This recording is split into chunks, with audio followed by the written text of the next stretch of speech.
Good evening, everybody, and welcome back to your women's health section. You're getting closer and closer to the end. I bet it was nice having that week off. You can kind of relax and put this on the back burner for a little bit. So your papers are all graded. So if I'm not mistaken, we are about to start week 8. Let's look here where I am. I had so much confusion when, here we are. This is week 8.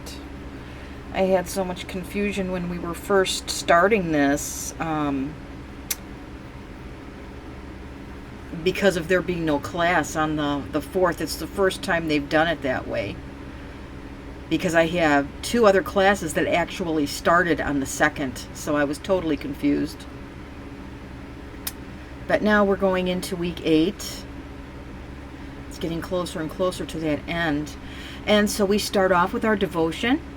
And the content is going to talk about alternative lifestyles and meeting the needs of this population. That's what the focus is going to be. And this week we have another week 8 5 fast facts. And I have to tell you, this is a new course actually. And so I had sent an email out to y'all earlier how it's so important for you to give me some feedback. And I will be giving the course writer feedback also, because this is the first time that I'm teaching the class.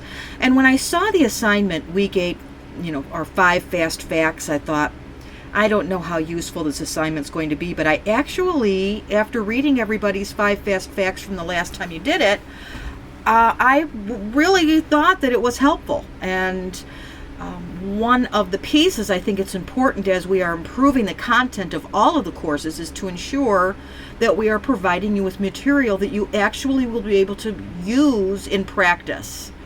And I tell all of my students way back when we start in Patho, when I'm teaching in Patho, that you should get yourself a notebook. It can be a 5x7 or 8.5 by 11, whatever works.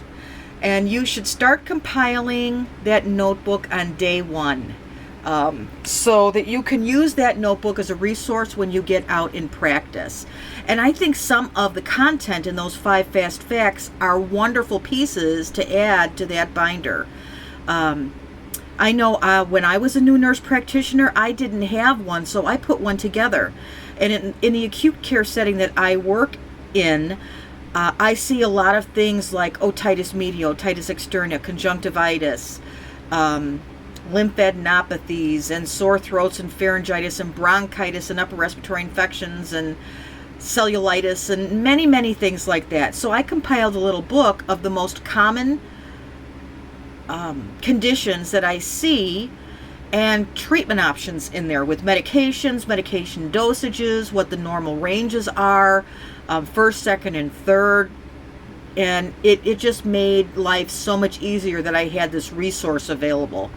And you're getting such rich information, you might as well utilize this. So I would greatly encourage you, even though you've only got 1 class left to go, or no, you don't. After this one, you've got peds, and then you have geriatric. So you do have 2 classes left to go. So I would certainly get to work and start compiling something like that. I think you'd find it of great benefit. So if you have any questions or concerns, please reach out to me, and I will do my best to help you. I'm going to try to get my version of the final review put together and posted by the weekend.